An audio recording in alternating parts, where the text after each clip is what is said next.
I'm Xander Miller. I'm at the Kenosha Public Library with the 60 for 30 project. I'm here with Alvin Owens. Alvin, how are you doing? I'm all right. Awesome. Well, welcome to the library. Yes. It's been a while since the whole Yes. pandemic. So I gotta ask, what neighborhood around in Kenosha are you from?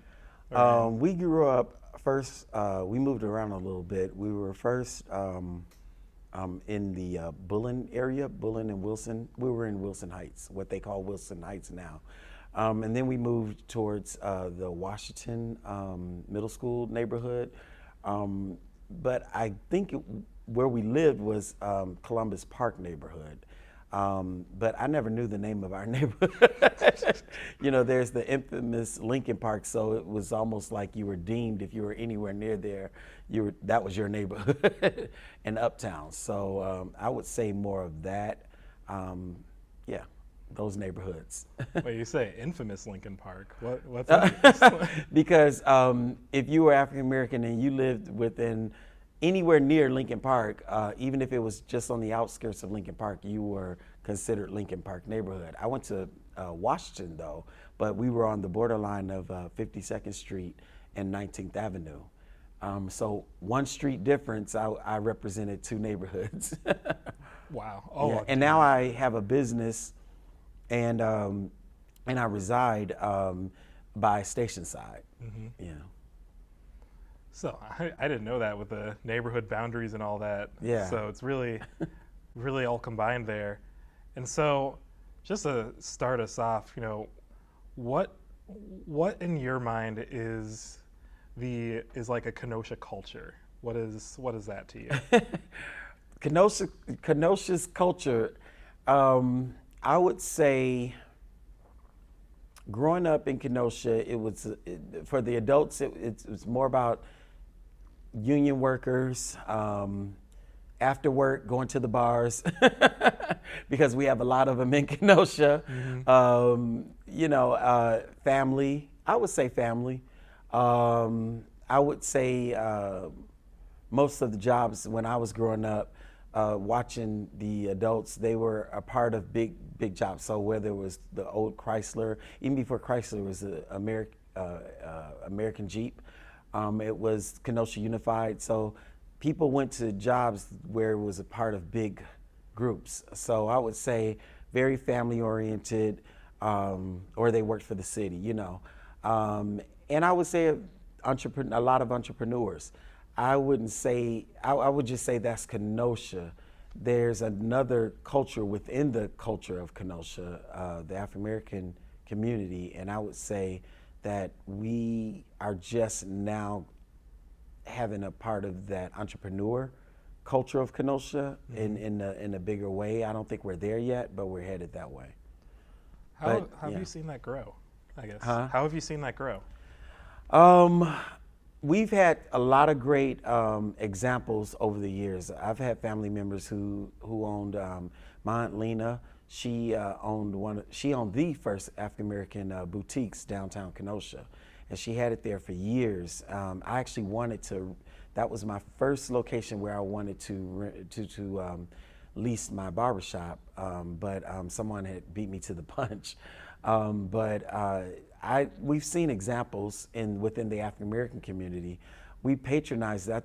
I believe the African American community has patronized many of Kenosha's businesses, whether they're Italian or Irish. You know, Kenosha African American community has patronized everybody's businesses, and I would just like for Kenosha to do the same as these new African American businesses are emerging, and myself and people like Brandon Morris and Anthony Jefferson, we're all a part of a network. Tim Mahone, to see these businesses grow and flourish. So many of us know each other, and even if we don't, we reach out and say anything you need, and we just try to help lift each other up and encourage businesses. Yeah, does that tie into some of that family culture, you know, that you Yeah. talked about before? Yeah, I think when you mentioned about what is Kenosha's culture, the first thing that popped in my mind was 4th of July. I noticed growing up in Kenosha with innocent eyes, everybody walking down to Lake Michigan for the 4th of July fireworks. That was like the thing to do in this city. And walking down there, like walking from your neighborhood to Lake Michigan to find you a spot to see the fireworks, and you saw all of Kenosha out. I could say that. You saw all of Kenosha out for the festivals that were on the lake, or one of the neighborhood festivals. You seen everybody, and you saw, even though my community was a minority part of it, you saw everybody out. So that culture, when you're growing up and seeing that, you see a sense of family. You see a sense of love and unity and faith, family and faith. When I grew up, not so much. You see, I didn't realize how segregated we were in Kenosha's community. Yeah, about that. How does that, I guess you're saying this all when you grow up, and now you've realized, it's segregated. How has that experience changed as you've grown up? What's that I change? started a nonprofit program, and I didn't start it because I was black. I started it because my baby sister wanted me to take her to see some colleges. I had did a similar program that's still going on in New York, Education Youth in New York, and now it's called Growing Forward. It's a college tour program, a pre-college program, and I started that in New York, and she seen me work with Young Life in Chicago, and she said, can you take me on these college tours like you do in Chicago and in New York? And I said, okay. I don't know if I nicknamed Kenosha Kano, where as many of us did growing up. And I said, I don't know if Kenosha is ready for this. Mind you, I had just gotten a job at Bullen Middle School. So I said, hey, we can do it. I'll get with some of our siblings, and we'll just rent a van, and we'll take some students to see some colleges. And just people that we knew, some students and their families that we knew from church. And so I called to get a 14-passenger van, and my sister came back with a list of 40 students of her friends and all that. And innocently, I'm thinking, okay, we're going to fill up a bus, and we filled up a bus. I didn't realize, as the couple of years that I had started this program, that even though we were getting mainstream support, I noticed that because I'm African American, people was naming it the Black College Tour. I had never even said Black College Tour. I just said the College Tour. And I noticed when African Americans, when we support different programs within our school district, outside of our school district, we patronize. But when it's in return, I'm the guy who happens to be black, doing a program for colleges that include historically black colleges, and ain't nothing wrong with having a historically black college tour. But it was said, and I don't think I've shared much of this. This is my first time speaking out.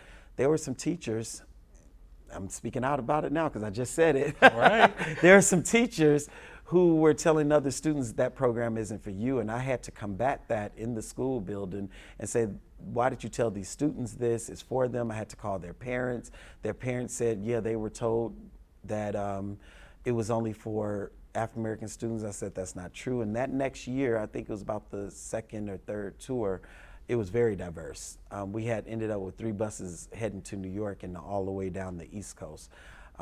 Very diverse. And I believe that year was the year that I faced a lot of just explaining what it is that we do. But I didn't want to take away from the goal of my sister and her friends and helping African American students see something outside of Kenosha. We have some great schools here, Gateway, Parkside, and Carthage, and I wanted to make sure that they had healthy options when they pick colleges or trade or entrepreneurship or going into the military, that they could see other things outside of those things that we offer here locally. So I've taken many students on the college tour to see those options. And so dealing with that, I would say I didn't realize how segregated the mindset was of when you're African American and you promote something is different from when you're non-African American promoting something. I noticed that a lot of the field trips and the programs that were promoted would get mainstream publicity, mainstream funds, But when you're dealing with something that's considered minority, as if it's a race, the word minority only means a less than percentage. It means a percentage, and it just means less than the majority. It is not a race of people. And so with that, when people use that term, it develops stigmas. And when you place that on a people, then it's like, for them, we're going to give them some money for the minorities. No, and it doesn't make any sense. And I told the students on the college tour, when you go on the college tour, if you're African American, you will not use the term minority. You are to call each other brother, sister. Doesn't matter what race of people students go on the college tour. I want you to call each other brothers and sisters. And I have my non-African American, my white, my Latin students, my Middle Eastern students, all to this day calling each other brothers and sisters. They're all friends, and when we make posts about the college tour and what bus you were on, and because we have bus competition, there's a sense of pride, and it's diversity at its best. So I was ushering in a lot of understanding diversity, and I didn't know, I could tell you this, working at Bullen Middle School, and I love Bullen Middle School, along with all the other schools, but starting that program and dealing with the language of dealing with diversity and race relationship, I didn't know it was going to be that much work. I was just trying to take students on the college tour, and I didn't know that I was going to have sessions with administrators, and it wasn't just with Bullen, it was with KUSD, it was with some of our private schools here, it was with parents. I went to parents' houses and sat down with them, with a group of parents who are non-African Americans, to talk to them about the college tour. And you thought I was in front of a firing squad and saying, and the safety protocols and this and that, because they were sending their students, their children on a college tour. And I could tell you this, my college tour was so safety driven, more so than some of our own programs within the school district. And I could say that unapologetically. Wow. That's a lot. Yes, it's a lot I had to go through. Man, and we're still here 23 years later. And it's just because you're a black man going, it's like, I want to do this, sister. I want to bring people there. Yeah. And then people are just going to shoehorn kind of what you question every aspect of it. And guess what? I feel that you should. I feel if this is the way you view things, if you view African American businesses or African American programs, then question away. And I've been in, along with those people I mentioned, the Brandons, the Tim Mahones, and that's what we do. We get with other businesses, we get with other nonprofits, and we say dot the I, cross the T, make sure your paperwork is together, make sure your insurance together. It's unfortunate, but I grew up in a culture where you had to do double because of who you were. You had to be better than 10. You had to be 20, and you had to make sure that everything was taken care of if you wanted to be taken serious. And so that's what we did. We had to make sure that everything was taken care of. We had to make sure that we worked hard on our program, and it was trial and error. We had to learn things, and we had to learn to do things differently, but still 23 years later, we were able to keep the essence of our historically black college tour program, our super spring break college tour program that started out of Kenosha. And it's for every student, and I'm proud of that program. I didn't do it alone. I did it with the alumni from the program. I did it with Kenosha, supported greatly. I can even say that even though it went through scrutiny, I feel that my program went through scrutiny, but guess what? I'm glad we went through it, because it's going to make it better for other programs that's coming up after us. So Succeed Beyond High School and a lot of these programs, there's this great program that I know that Brandon Morris works with. It's called the Teen Literacy Program, and you have Succeed Beyond High School program with Felicia Dalton, that's a part of Education Youth, and all these other great programs that's coming up, and our STEM program that's coming in the Legacy Lab. The Education Youth went through it, so those programs don't have to as much. So I'm very proud of that. I'm I'm 52 now. I'm looking for these young adults to just take it to the next level, including my program, so I could just fly in to see what my program is doing, and I don't have to go on every trip, and I'm just looking forward to that. But I think that sometimes those of us who have gone through it, like the Mahone program and Education Youth, we're both 23, 24 years old, and we went through it so other programs could take another step. So again, my auntie opened up her first boutique years ago in Kenosha. She went through it, so a bunch of us in our family would take it to the next level. Mm-hmm. Yes, I have a barbershop called Regimen Barber Collective, and I knew going in it wasn't going to be easy. The day I opened it up was the day of the the day of the 7 shots to the back of a young man here in Kenosha, we had to board up my business the day after I did the dedication of opening it up. And I didn't know who was going to attack it. I didn't know if it was going to be the stigma of everybody thinking that the community was going to do it, or if it was just people who were politically out there, if you will. Mm-hmm. So I didn't know what was going to happen, but I stayed up that night. I went to the police station and supported the protesters who were just trying to get answers as to what took place. It just seemed like the days following, our Kenosha went upside down. And so having a business, having a nonprofit, working with a network of people who help these businesses and nonprofits, it was hard for us. I think that we as Kenosha as a whole, black and white and everything in between, we never got a chance to deal with some of the trauma that happened to our city. And I think we were all operating out of adrenaline. And now it's a year, going into the summer, it's going to be a year later, and we're just now breathing. I feel like I'm just now getting a good stride with my business, and looking forward to planning for next year's college tour.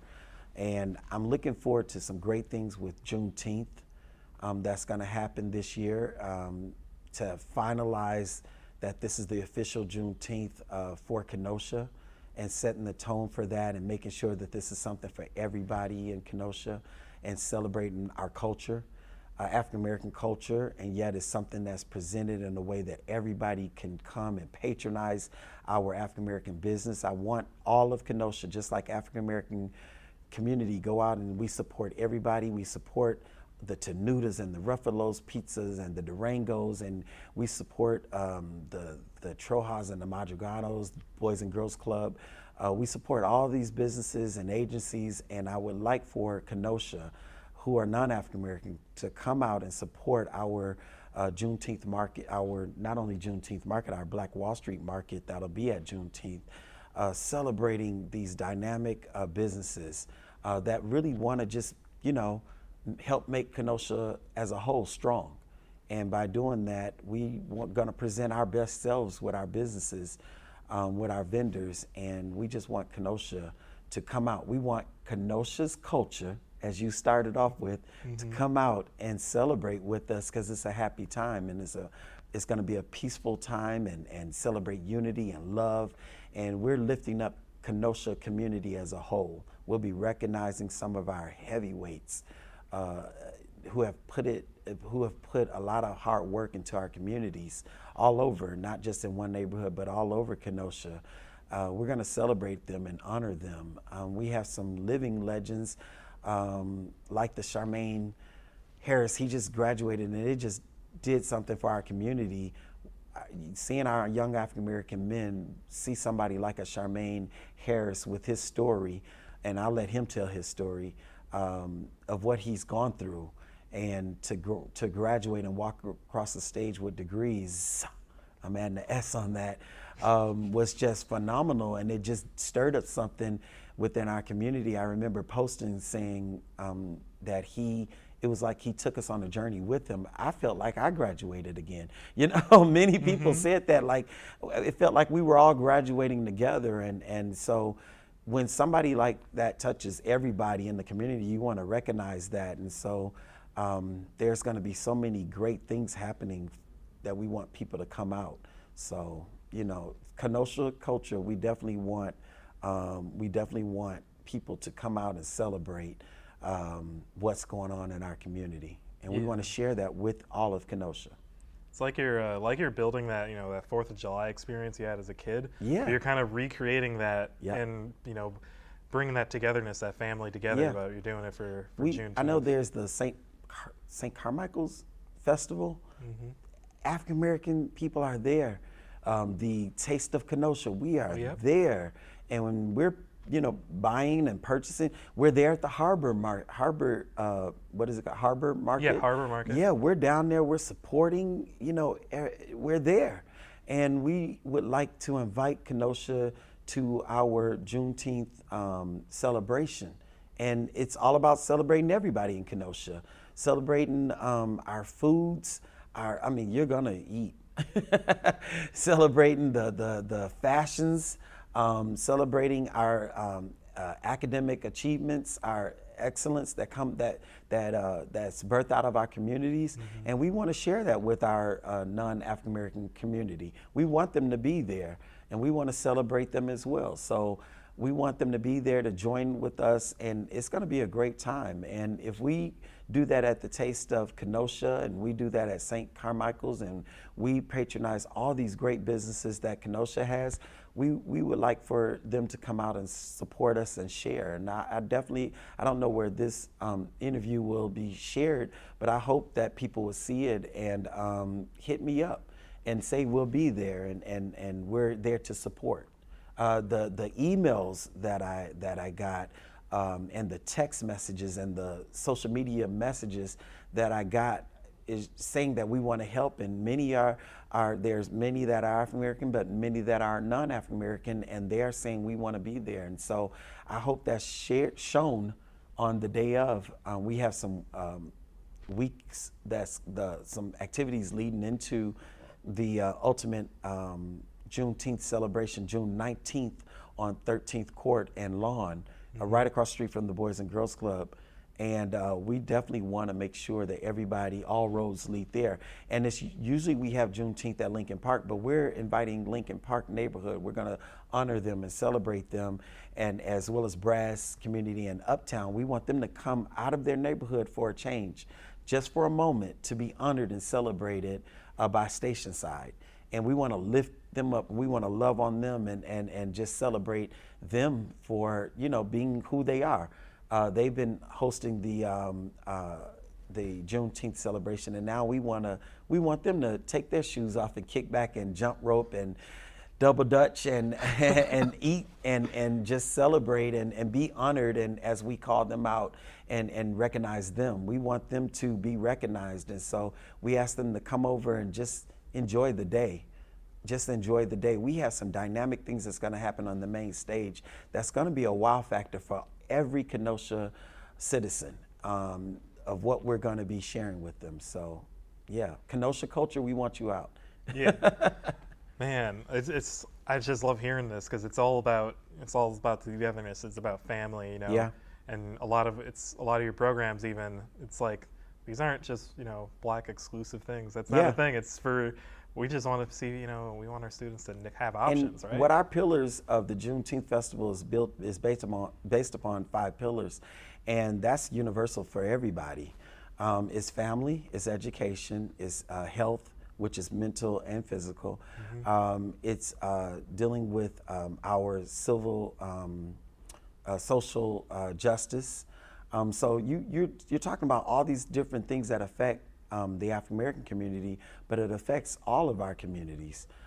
So we're dealing with that. We're going to have pillars. You're going to see the unique way how we share these pillars, and all these different tents that's going to be made available for our community, along with all the fun stuff. But you're going to see financial literacy being taught there with Kenny Harper, and you're going to see all different types of things. The health department will be out. I got a big call today, and this is my first time sharing it. The nurses will be out. They called me today, big agencies, the Black Nurses Association of Kenosha and Racine. They're coming in droves. And they're asking other nurses who are not only African American to come out to do free screenings and things like that. So we have a lot of power-packed things that's going on that affects our community, but actually it affects everybody's community. So we want everybody to come out. Man, that's a lot. Man, you got your hands in everything. You're getting everyone to come out. Yes, that's and I great. need my volunteers who are helping to make sure that they follow up with. And they will. They tolerate me. I'll often say, but they have been dynamite. Our volunteers and the group of young men that I'm working with, that they're phenomenal, and they got my back. And so we're all working together for this. Awesome. So we've got one last question here for you. There is like one thing you had to say to any like other Kenoshan leadership, other leaders in the community. What would that be? I'm a proudly and bravely say this. And it'll be something that'll be discussed at the Juneteenth on the main stage. And one portion of that is for everybody who's coming together and working hard for upward mobility for any community. But for my community, for all of us that are working together, we're gonna have to move forward. And so yes, these great things are happening, but we're definitely gonna have to do an act of taking our first step and moving forward. And for anyone, doesn't matter if they're African American or not, anybody who's not a part of that, unfortunately, we have to keep moving and we can't wait. And so I would say that to African American leadership, non-African American leadership, anybody in a leadership capacity, if you are not a part of helping to make our communities move forward. And I could say that within my community, that yes, there's elements within and ill wills that goes on in my community, but I'm a part of a pack that's trying to move things forward. And I'm not gonna spend the next 20 years here trying to move things forward. I'm going to move things forward. And so along with other community leaders, we're going to move things forward. And for those who are not a part of that, wish you on your way.